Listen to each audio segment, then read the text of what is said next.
नमस्ते विद्यार्थियों। पिछले वीडियो में हमने सिंधु घाटी सभ्यता के बारे में जाना। सिंधु घाटी सभ्यता की उत्पत्ति कैसे हुई, विस्तार कहाँ है और किन किन स्थानों पर हमें सिंधु घाटी सभ्यता के अवशेष प्राप्त हुए हैं, इसके बारे में हमने पिछले वीडियो में अध्ययन किया था। इस वीडियो में हम सिंधु घाटी सभ्यता की विशेषताओं के बारे में तथा उसके पतन के बारे में अध्ययन करेंगे। तो विद्यार्थियों, सिंधु घाटी सभ्यता की विशेषताओं में सामाजिक जीवन, आर्थिक जीवन, धार्मिक जीवन, कला एवं संस्कृति, राजनीतिक एवं सामाजिक संगठन आदि का अध्ययन करते हैं। सबसे पहले हम राजनीतिक संगठन के बारे में पढ़ते हैं। सिंधु घाटी सभ्यता लगभग 600 वर्षों तक निरंतर कायम रही। इससे अनुमान लगाया जा सकता है कि यहाँ कोई न कोई उच्च केंद्रीय राजनीतिक संगठन रहा होगा। Doctor R S. शर्मा के अनुसार सिंधु सभ्यता के लोगों ने सबसे अधिक ध्यान वाणिज्य और व्यापार की ओर दिया। अतः हड़प्पा सभ्यता का शासन संभवतः वणिक वर्ग के हाथों में था। कुछ अन्य विद्वान जैसे हंटर के अनुसार यहाँ की शासन व्यवस्था जनतांत्रिक पद्धति से चलती थी। तो यह उस समय के राजनीतिक संगठन के बारे में इतिहासकारों द्वारा अनुमान लगाया गया। अब हम देखते हैं कि सिंधु घाटी सभ्यता के समय सामाजिक संगठन या इसकी सामाजिक विशेषताएं क्या क्या थी। तो विद्यार्थियों, सिंधु घाटी सभ्यता का जो समाज था वह 3 वर्गों में विभाजित था, जिसमें विशिष्ट वर्ग, खुशहाल वर्ग जिसे हम मध्यम वर्ग कह सकते हैं, और तीसरा जो वर्ग था वह था अपेक्षाकृत कमजोर वर्ग।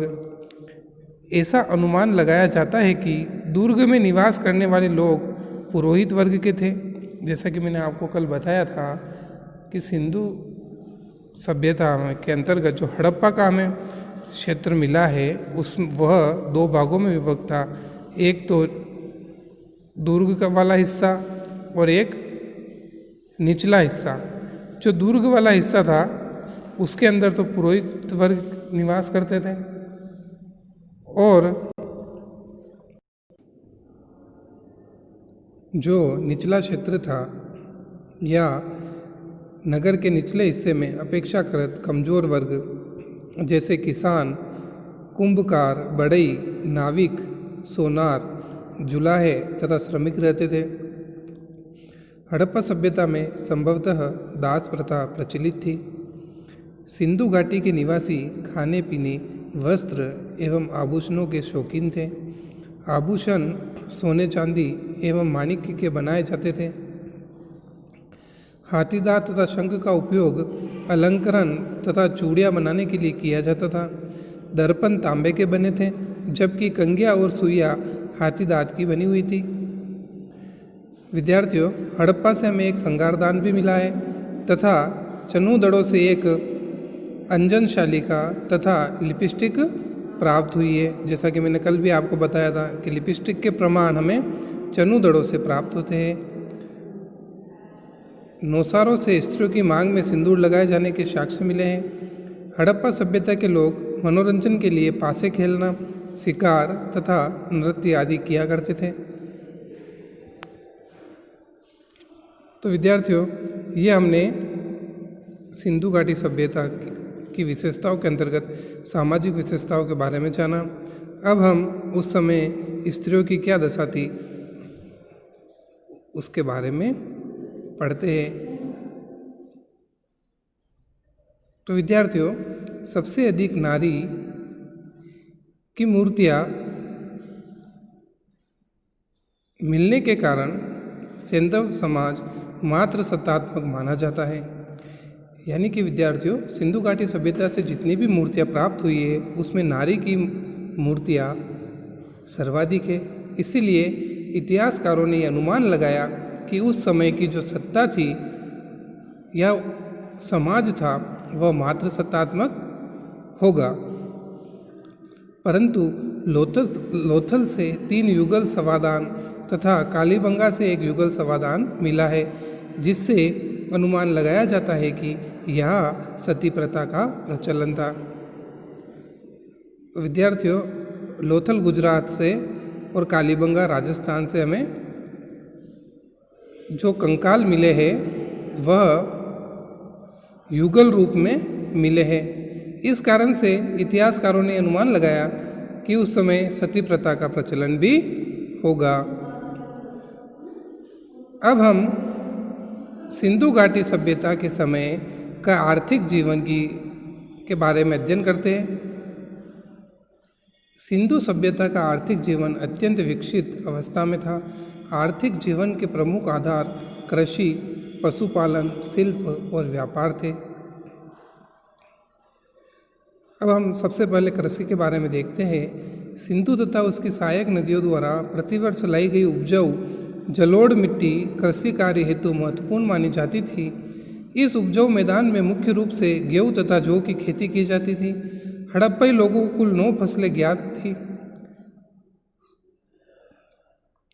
जौ की 2 किस्में, गेहूं की 3 किस्में, कपास, खजूर, तरबूज, मटर, राई, सरसों और तिल, इन सभी की खेती मुख्य रूप से सिंधु घाटी सभ्यता के लोग किया करते थे। कालीबंगा जो कि राजस्थान में है, यहाँ से हमें जूते हुए खेत के साक्ष्य मिले हैं। मोहनजोदड़ो तथा बनवाली से मिट्टी के खिलौने मिले हैं। कृषि कार्य के लिए संभवतः नदियों का जल, वर्षा का जल तथा कुओं का उपयोग किया जाता था। बनवाली से बढ़िया किस्म का जौ प्राप्त हुआ है। लोथल से चावल के अवशेष तथा रंगपुर से धान की भूसी प्राप्त हुई है। मोहनजोदड़ो व अन्य स्थलों से विद्यार्थियों सूती कपड़े के साक्ष्य भी मिले हैं, जिससे स्पष्ट होता है कि यह कपास की खेती भी की जाती थी। कपास की खेती का विश्व में सबसे प्राचीनतम साक्ष्य मेहरगढ़ से प्राप्त होता है। कपास सैंधव सभ्यता की मूल फसल थी। यही से कपास यूनान गई। इसी कारण यूनानवासी सिंध क्षेत्र को सिंडन कहते हैं, जैसा कि कल मैंने आपको वीडियो में बताया था।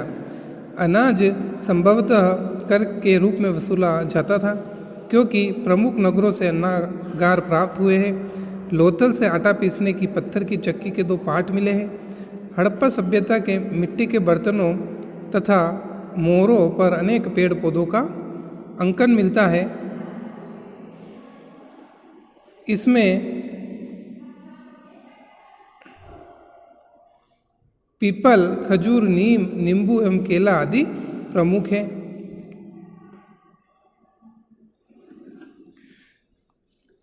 अब हम कृषि के बाद उस समय के पशुपालन के बारे में जानते हैं कि हड़प्पई लोग बहुत सारे पशु पालते थे।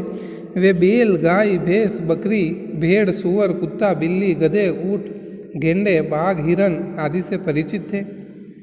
उन्हें कुबड़ वाला सांड अधिक प्रिय था, जिसकी मूर्ति भी हमें मिलती है वहाँ से। हाथी और घोड़े पालने के साक्ष्य प्रामाणिक नहीं हो सके हैं, परंतु गुजरात के सुरकोटड़ा से घोड़े के अस्थिपंजर, राणागुंडई से घोड़े के दांत, लोथल से घोड़े की हड्डियां प्राप्त हुई है। इस कारण हम ये मान सकते हैं विद्यार्थियों कि सिंधु सभ्यता के लोग घोड़े से भी परिचित थे। ऊँट की हड्डियां अनेक पुरास्थलों से बड़ी संख्या में पाई गई है, लेकिन किसी मुद्रा पर ऊँट का हमें चित्र अभी तक प्राप्त नहीं हुआ है।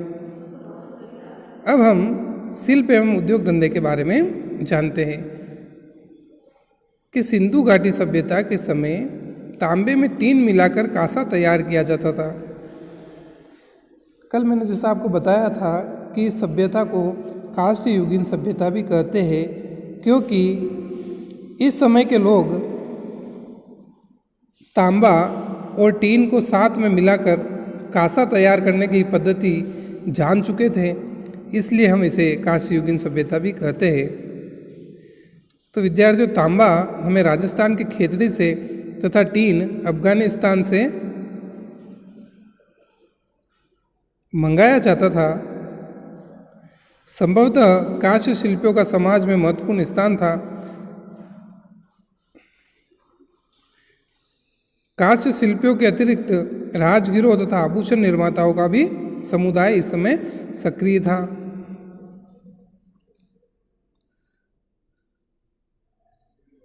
मोहनजोदड़ो से विद्यार्थियों एक सूती कपड़े का टुकड़ा मिला है। कालीबंगा से मिले एक बर्तन में सूती कपड़े की छाप मिली है। यही से सूती वस्त्र में लिपटा हुआ एक उस्तरा भी मिला है। इन साक्ष्यों के आधार पर इतिहासकारों को ऐसा लगता है कि इस समय सूती वस्त्र एवं बुनाई उद्योग काफ़ी विकसित था। मेसोपोटामिया को निर्यात की जाने वाली वस्तुओं में सूती वस्त्र संभवतः प्रमुख सामग्री थे। हड़प्पा सभ्यता से प्राप्त विशाल इमारतों से स्पष्ट है कि स्थापत्य महत्वपूर्ण शिल्प था। हड़प्पई लोग नाव बनाने का कार्य भी करते थे। वे मिट्टी की मूर्तियां भी बनाते थे। मिट्टी के बर्तन बनाने का शिल्प अत्यंत विकसित था। इस समय बनने वाले सोने चांदी के आभूषणों के लिए सोना चांदी संभवतः अफगानिस्तान से तथा रत्न दक्षिणी भारत से मंगाया जाता था। इस समय कुम्हार के चाक से निर्मित मृदबाण काफ़ी प्रचलित था, जिस पर गाढ़ी लाल चिकनी मिट्टी से पुताई कर काले रंग के ज्यामितीय एवं प्रकृति से जुड़े डिजाइन बनाए जाते थे। जैसा कि हम अभी भी हमारे घरों के अंदर मटके लाते हैं जो कि मिट्टी के बने होते हैं और उन पर लाल चिकनी मिट्टी से पुताई कर अनेक प्रकार की डिजाइन अभी भी हम उन पर देख सकते हैं। तो उस समय खुदाई के दौरान जो बर्तन मिले मिट्टी के, उनमें भी ऐसा ही मिट्टी का प्रयोग और ऊपर डिजाइन बनी हुई थी।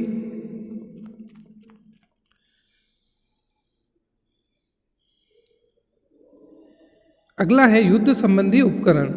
सिंधु सभ्यता का मूल आधार कृषि एवं व्यापार था। ये लोग युद्ध से विमुख शांतिप्रिय लोग थे, किंतु अपनी सुरक्षा के लिए प्रति पर्याप्त सजग थे। उन्होंने अपने नगरों को विशाल रक्षा प्राचीरों से सुरक्षित किया था। हड़प्पा सभ्यता से ऐसी सामग्री बहुत कम प्राप्त हुई है जिसे निश्चयपूर्वक अस्त्र शस्त्र की श्रेणी में रखा जा सके। तो युद्ध संबंधी उपकरण विद्यार्थियों में सिंधु घाटी सभ्यता से इतने खास कोई प्राप्त नहीं हुए हैं। अगला हम सिंधु घाटी समाज में व्यापार और वाणिज्य कैसा था, उसमें क्या विशेषताएं थी, इसके बारे में पढ़ते हैं। हड़प्पई लोग सिंधु सभ्यता के भीतर पत्थर, धातु, शल्क आदि का व्यापार करते थे, लेकिन वे जो वस्तुएं बनाते थे उसके लिए कच्चा माल नगरों में उपलब्ध नहीं था, अतः उन्हें बाहरी देशों से व्यापारिक संबंध स्थापित करना पड़ता था। तैयार माल की खपत अपने क्षेत्रों में नहीं हो पाती थी, अतः उन वस्तुओं का निर्यात बाहरी देशों को करना पड़ता था। इस प्रकार कच्चे माल की आवश्यकता तथा तैयार माल की खपत की आवश्यकता ने बाहरी देशों के साथ व्यापारिक संबंधों को मजबूत बनाया। तो विद्यार्थियों, इससे ये बात पता चलती है कि सिंधु घाटी सभ्यता के अंदर आयात निर्यात प्रणाली काफ़ी विकसित थी। बाट और मापतोल का व्यापारिक कार्यों में महत्वपूर्ण योगदान था। हड़प्पा संस्कृति के बाटों की सबसे बड़ी विशेषता उनका घनाकार और 16 के गुणकों में होना था। मोहनजोदड़ो से सिप तथा लोथल से हाथीदांत से निर्मित एक पैमाना मिला है। हड़प्पा सभ्यता के लोग व्यापार के यातायात के लिए नाव, बैलगाड़ी या बैसा गाड़ी का प्रयोग करते थे। बैलगाड़ी के में प्रयुक्त पहिए ठोस होते थे। अब हम सिंधु घाटी सभ्यता के समय व्यापारिक संबंध कैसे थे ये देखते हैं कि सैंधव वासियों का मध्य एवं पश्चिमी एशिया के देशों के साथ घनिष्ठ व्यापारिक संबंध था। अफगानिस्तान, फारस खाड़ी क्षेत्र, ईरान और इराक से व्यापारिक संबंध के प्रमाण मिले हैं। लाजवर्द मनी एवं चांदी अफगानिस्तान से आयात की जाती थी। अफगानिस्तान का बदख्शां क्षेत्र लाजवर्द मणि के लिए प्रसिद्ध था। सिंधु सभ्यता के लोगों ने अफगानिस्तान में अपने व्यापारिक उपनिवेश बसाए थे, जिसमें सुतुरगुई नामक व्यापारिक बस्ती प्रमुख है। हड़प्पा सभ्यता के लोग इन क्षेत्रों में सूती वस्त्र, हाथीदांत से बनी वस्तुएं एवं इमारती लकड़ी आदि का निर्यात करते थे। तो इस समय की जो समकालीन सभ्यता थी, मेसोपोटामिया की सभ्यता, उसके साथ सिंधु सभ्यता के बीच व्यापार काफ़ी उन्नत अवस्था में था। मेसोपोटामिया में प्राप्त सिंधु सभ्यता से संबंधित अभिलेखों पर मेहरों पर मेलुआ का जिक्र मिलता है और विद्यार्थियों मेहुला सिंधु क्षेत्र का ही प्राचीन नाम है। तो इससे यह पता लगाया जा सकता है कि उस समय सिंधु घाटी सभ्यता और मेसोपोटामिया की सभ्यता के साथ व्यापारिक संबंध काफ़ी मजबूत थे। सिंधु सभ्यता से मेसोपोटामिया को सूती वस्त्र, इमारती लकड़ी, हाथीदांत एवं पशु पक्षी निर्यात किए जाते थे। मोहनजोदड़ो से मेसोपोटामिया का क्लोराइड प्रस्तर का टुकड़ा तथा हड़प्पा से खानेदार मनके मिले हैं। सिंधु वासियों ने मिस्र के साथ भी व्यापारिक संबंध स्थापित किए थे। अब हम सिंधु घाटी सभ्यता के समय आंतरिक व्यापार संबंध कैसा था उसके बारे में देखते हैं। तो विद्यार्थियों, सिंधु सभ्यता का आंतरिक व्यापार संबंध अत्यंत विकसित अवस्था में था। गांवों से खाद्य सामग्री आती थी और बदले में सूती वस्त्र एवं धातु की बनी वस्तुएं दी जाती थी। उद्योग धंधे एवं शिल्प कार्यों के लिए कच्चा माल गुजरात, सिंध, राजस्थान, दक्षिणी भारत, बलूचिस्तान आदि से मंगाया जाता था। मनके बनाने के लिए गोमेद गुजरात से आता था। तांबे का प्रधान स्रोत राजस्थान में स्थित खेतड़ी की खानें थी। सोना कर्नाटक में स्थित कोलार की खानों से मिलता था। ये था आंतरिक व्यापार संबंध। अब हम हड़प्पा सभ्यता के दौरान धार्मिक जीवन की विशेषताएं क्या थी इसके बारे में पढ़ते हैं।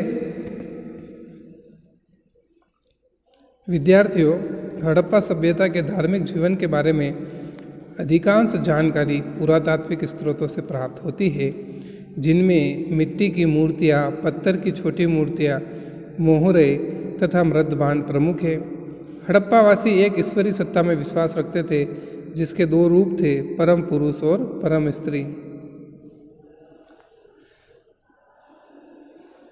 सिंधु सभ्यता में मातृशक्ति की पूजा भी सर्वप्रधान थी। यहाँ से सबसे अधिक नारी की मृण मूर्तियाँ प्राप्त हुई है। हड़प्पा से प्राप्त एक मोहर में स्त्री के गर्भ से एक पौधा निकलता हुआ दिखाया गया है। यह संभवतः पृथ्वी देवी की प्रतिमा है।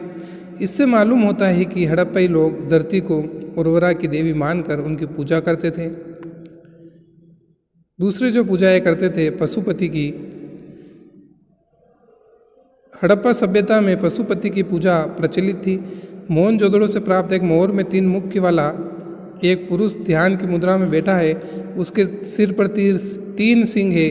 उसके दाहिने तरफ एक हाथी तथा एक बाघ और बाईं तरफ एक गेंडा और एक भैंसा खड़े हुए दिखाए गए हैं। ऐसा प्रतीत होता है कि आज के भगवान शिव की पूजा उस समय पशुपति के रूप में होती थी।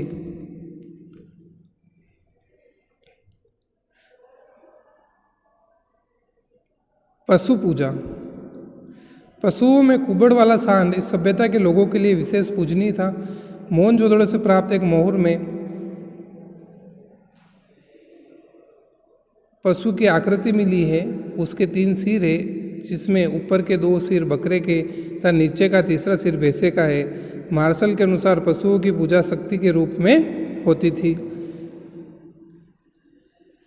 सिंधु घाटी सभ्यता से विद्यार्थियों नाग पूजा के भी संकेत मिले हैं। मोहनजोदड़ो से प्राप्त एक मुद्रा पर एक देवता के दोनों ओर एक एक नाग को बैठे हुए हम देख सकते हैं, जिससे हम अनुमान लगा सकते हैं कि उस समय नाग पूजा भी प्रचलित थी। इसके अलावा वृक्ष पूजा, मूर्ति पूजा, अग्नि पूजा, भी उस समय प्रचलित थी। और विद्यार्थियों, मुख्य रूप से यहाँ के लोग भूत प्रेत में विश्वास भी रखते थे, क्योंकि सिंधु घाटी सभ्यता से बड़ी मात्रा में हमें ताबीज मिले हैं। इससे अनुमान लगाया जाता है कि वे भूत प्रेत जादू टोने में विश्वास करते थे। अब हम जानते हैं कि सिंधु घाटी सभ्यता के दौरान अंत्येष्टि संस्कार कैसा था।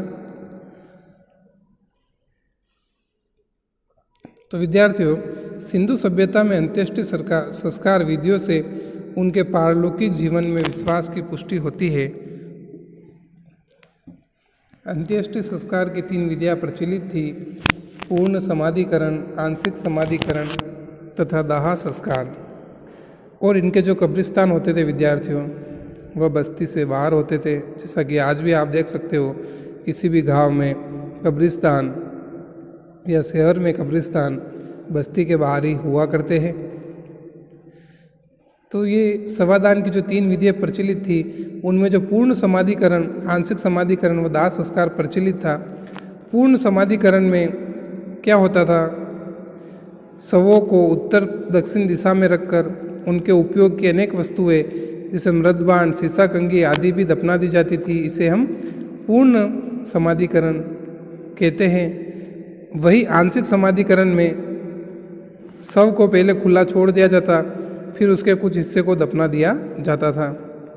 और दाह संस्कार में इसमें शवों को जला दिया जाता था, जैसा कि अभी भी अधिकतर देखने को मिलता है। कलश समाधान, ये बहुत ही आंशिक रूप से मिला है विद्यार्थियों। इसके अंदर क्या होता है? 2 जगह से मिला है, एक तो सुरकोटड़ा एवं मोहनजोदड़ो से। इस समाधान में शवों को जलाने के बाद उनके राख को दफना दिया जाता था। तो यह बहुत ही आंशिक रूप से मिला है, इसलिए मुख्य रूप से 3 प्रकार की ही समाधान की पद्धति उस समय प्रचलित मानी जाती है। ये देखिए विद्यार्थियों, इसमें आप सिंधु घाटी सभ्यता के दौरान मिले हुए मृदभांडों को देख सकते हैं। उस समय की मोहरें ऐसी हमें प्राप्त हुई है। एक स्वास्तिक का चिन्ह भी हमें ये प्राप्त हुआ है।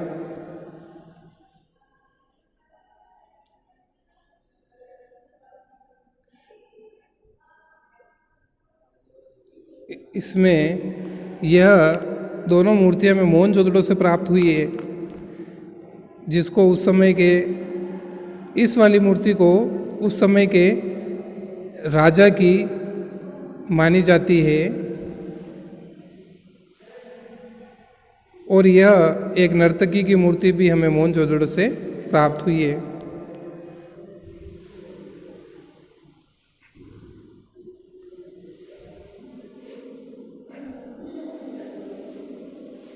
तो विद्यार्थियों, अब हम देखते हैं कि हड़प्पा सभ्यता या सिंधु घाटी सभ्यता का पतन कैसे हुआ। विद्यार्थियों, हड़प्पा सभ्यता जिस गति से विकसित हुई, उसी गति से इसका पतन भी हो गया।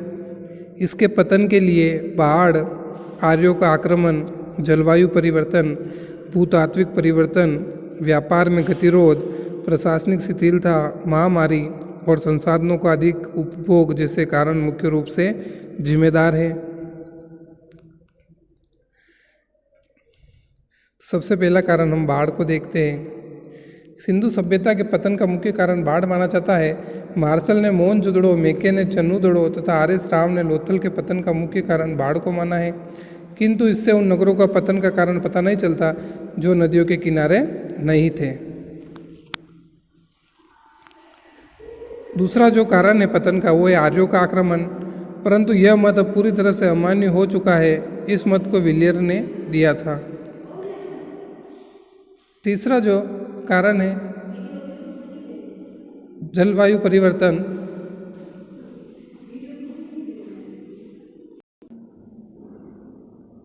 तो आर्यों के आक्रमण को वाला जो मत है, इसको तो इतिहासकार पूरी तरह से नकार चुके हैं। तीसरा जो मत है इसके पतन का जलवायु परिवर्तन।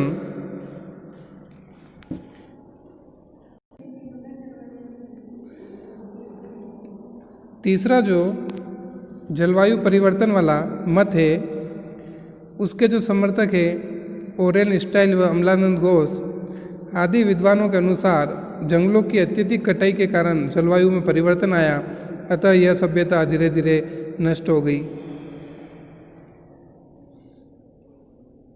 अगला कारण है भूतात्विक परिवर्तन। एम.आर. साहनी, राइक्स, डेल्स आदि वैज्ञानिकों ने सिंधु सभ्यता के पतन का मुख्य कारण भूतात्विक परिवर्तन माना है। भूतात्विक परिवर्तनों के कारण नदियों के मार्ग बदल गए, जिससे बस्ती प्रदेशों में सिंचाई के लिए एवं पीने के लिए पानी का अभाव हो गया। इसके कारण वे अपने अपने स्थानों को छोड़कर दूसरे स्थानों पर चले गए।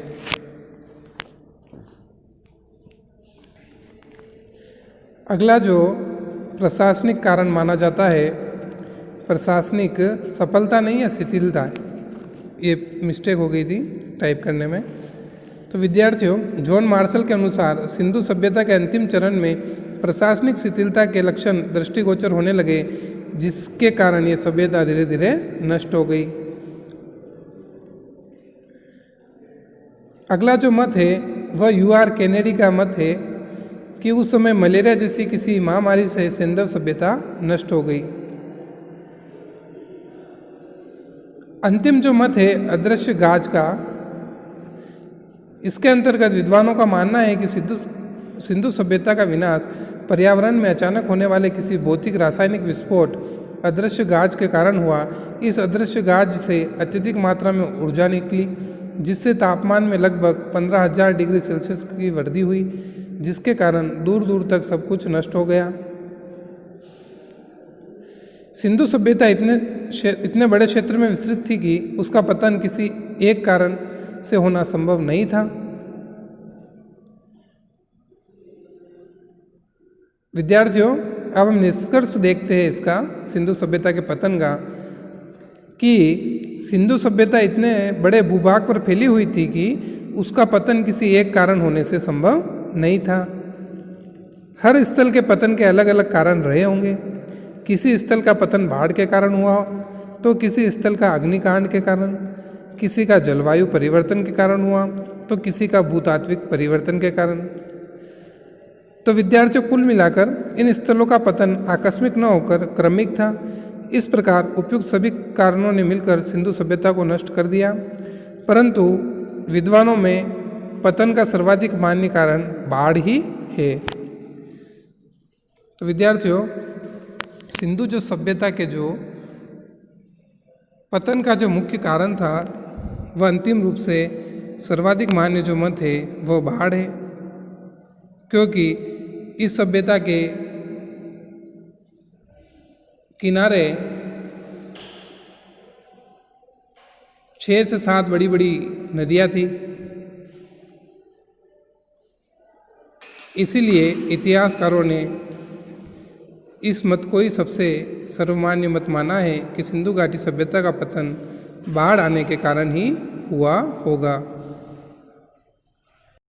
विद्यार्थियों, अब हम उस समय मिले पुरातात्विक सामग्री के कुछ चित्र देखते हैं। जैसे कि इस चित्र में आप देख रहे हैं, सिंधु सभ्यता में पाई गई बैलगाड़ी की मिट्टी की मूर्ति जो व्यापार का सूचक थी। ये देखिए, जैसा कि हमने पढ़ा कि बैलगाड़ी के जो पहिए होते थे वो ठोस होते थे। तो ये मूर्ति जो मिली है, मूर्ति क्या, ये बैलगाड़ी जो मिली है, इसी के आधार पर इतिहासकारों ने माना कि उस समय जो व्यापार होता था उसमें इस बैलगाड़ी का उपयोग किया जाता था। ये विद्यार्थियों जो चित्र है, ये कंकाल हमें बनवाली हरियाणा से प्राप्त हुआ है।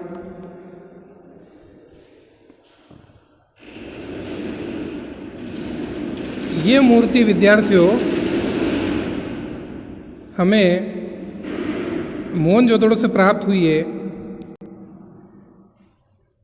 और इतिहासकारों ने माना कि यह उस समय के पुरोहित या राजा की मूर्ति हो सकती है। इस चित्र में आप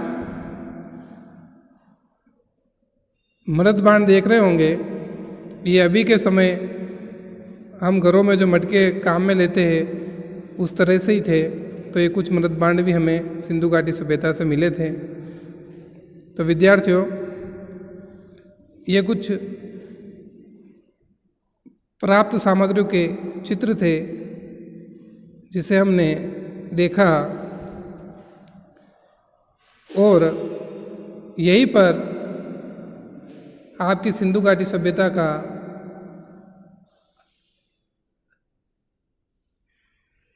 जो लेसन है वह समाप्त होता है। पिछले वीडियो में हमने इसके उत्पत्ति, विस्तार और इसके स्थलों के बारे में अध्ययन किया। इस वीडियो में हमने विशेषताएं और पतन के कारणों को जाना। अगले वीडियो में हम फिर से एक नए टॉपिक के साथ मिलेंगे। तब तक के लिए धन्यवाद।